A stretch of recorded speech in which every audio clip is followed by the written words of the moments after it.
24 hours from right now, polls will be closing in Georgia, and the state has already seen record-breaking turnout for early voting. More than 2.5 million ballots have been cast. 49% of those votes are from registered Democrats.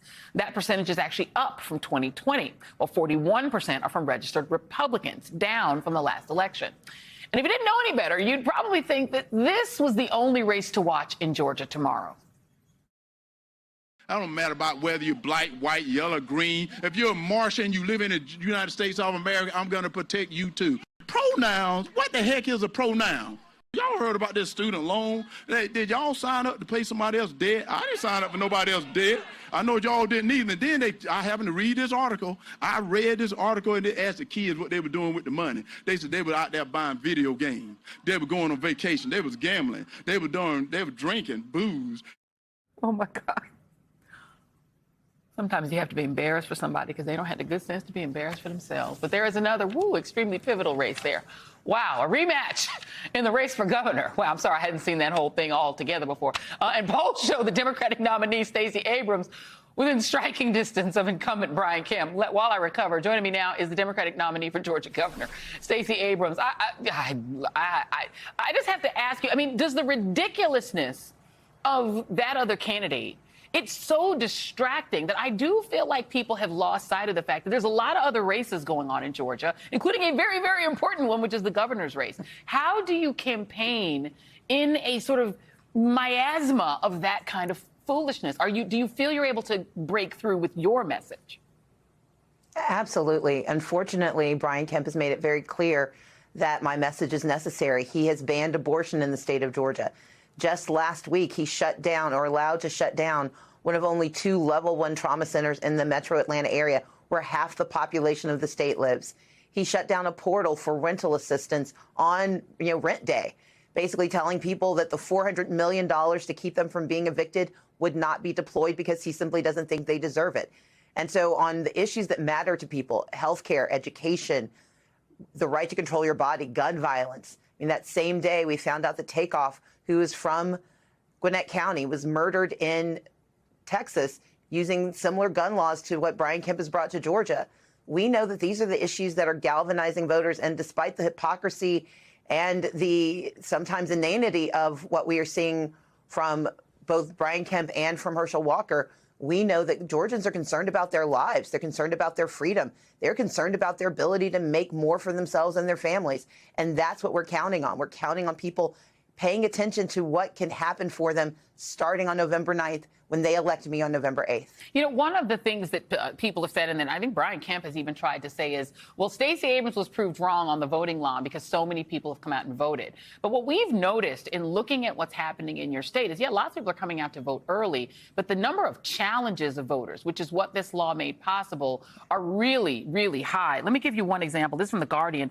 Jennifer Jones, a Morehouse School of Medicine PhD student, showed up to her precinct in Fulton County, Georgia, on the second day of early voting for the midterms. However, when she reached the check-in station at the polling site, she was informed she would be unable to cast a regular ballot because her validity as a voter was challenged. The poll worker didn't tell me why I was being challenged. Even after calling someone else for assistance, said Jones, they just kept telling me I would have to vote a provisional ballot.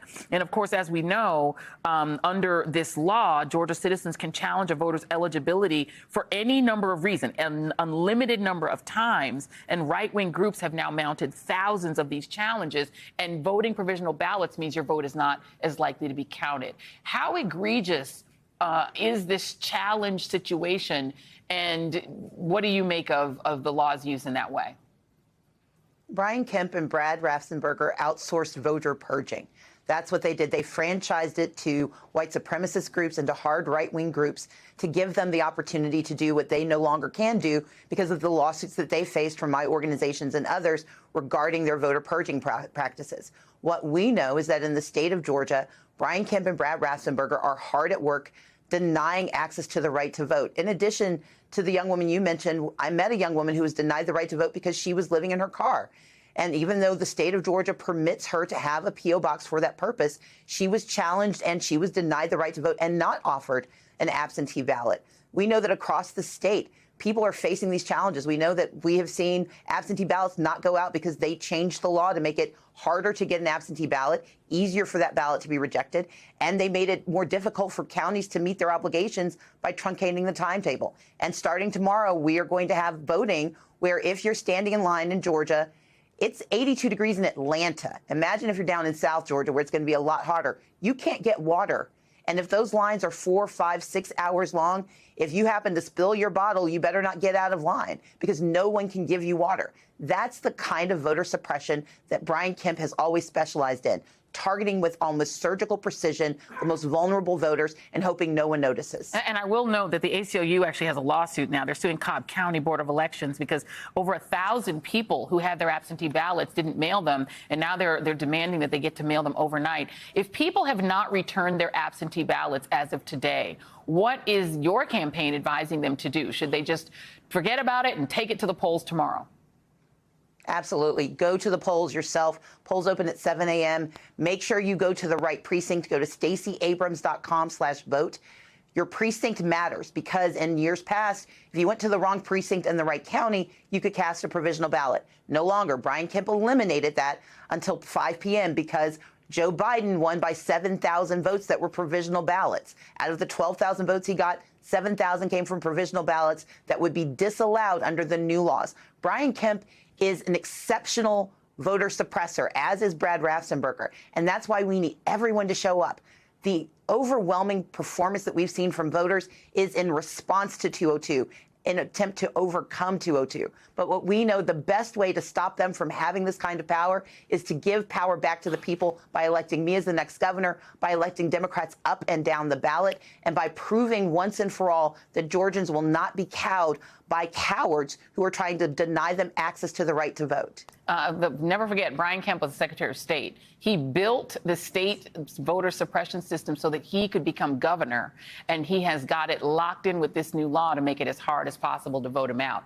That is how they do it. That's how they get power and never give it back. So be very aware if you're a voter in Georgia. Candidate for Georgia Governor Stacey Abrams, thank you very much. Best of luck.